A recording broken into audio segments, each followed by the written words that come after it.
अगले क्वेश्चन पे हम लोग चल रहे हैं कि अगला क्वेश्चन है कि निम्नलिखित को हमें A1 बट्टा A2 और इसके बीच में हमें दिखाना है कि किस तरीके से होगा। ठीक है, तो चलिए करते हैं। तो पहला क्वेश्चन है क्या कि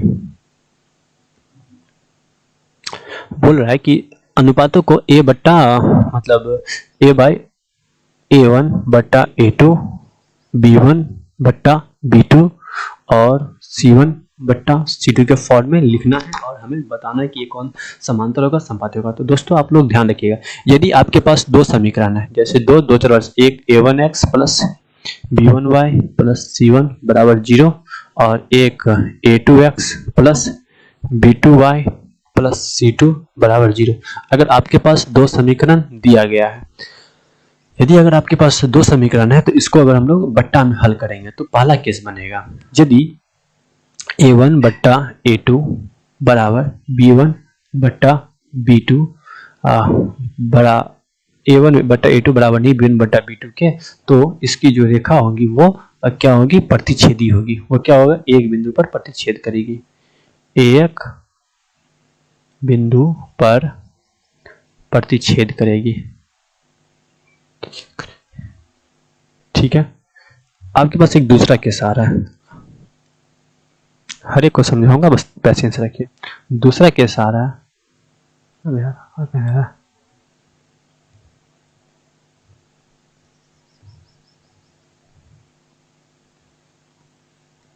ठीक है, दूसरा केस आ रहा है कि अगर A1 बट्टा A2 बराबर हो B1 बट्टा B2 के, बराबर नहीं हो C1 बट्टा C2 के, तब समांतर रेखा होगी। तब कैसी रेखा होगी, समांतर होगी। ठीक है, अब एक तीसरा केस आ जाएगा कि यदि A1 बट्टा A2 बराबर B1 बट्टा B2 बराबर C1 बट्टा C2, तो यह संपाती हो जाएगी। तब यह जो होगी वह संपाती होगी। तो बस याद रखना है क्या कि अगर पहले कट जाएगा तो एक बिंदु प्रतिच्छेद, मतलब क्या कि ये इस तरीके से दो लाइन एक दूसरे को काटेगा। समांतर होगा का मतलब होगा कि ये ऐसे लाइन जा रहा है और ये एक दूसरे के समांतर इस तरीके से जाएगी। संपाती का मतलब होता है कि ये एक लाइन है, इसी के ऊपर एक लाइन और चली जाएगी। ठीक है, यानी यहाँ पे एक लाइन L है और एक लाइन M है, तो दोनों एक दूसरे लाइन पर ही जा रही है। ठीक है, तो अगर प्रतिच्छेदी अगर दोनों बराबर नहीं है तो संपाती कटेगा एक बिंदु पर, उसके बाद अगर दोनों बराबर जा रहा है तो ये समांतर होगा और एक दूसरे के ऊपर जा रही है तो समांतर। ठीक है, तो ये था पूरा। अब हम लोग इस क्वेश्चन को सॉल्व कर लेते हैं। तो हमारा जो क्वेश्चन था वो क्या है,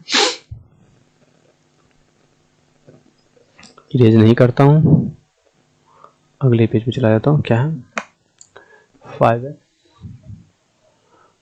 माइनस 4y प्लस 8 बराबर 0 और एक है 7x प्लस 6y माइनस 9 बराबर 0। मेरे पास दो समीकरण है, इसको जा रहा हूँ अगले पेज में बता देता हूँ आप लोगों को। ठीक है, चलिए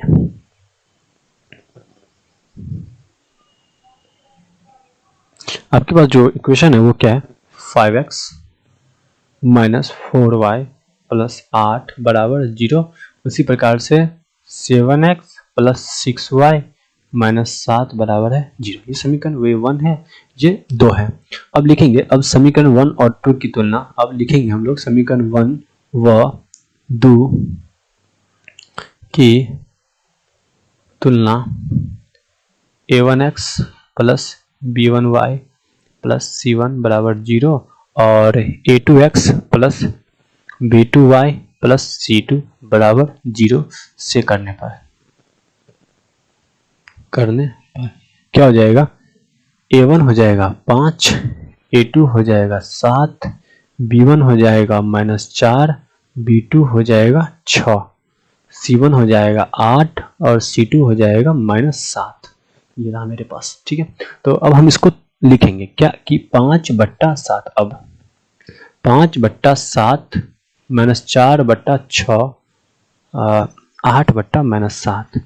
यहाँ देखेंगे कि ये आपस में बराबर नहीं है, तो लिखेंगे कि यहाँ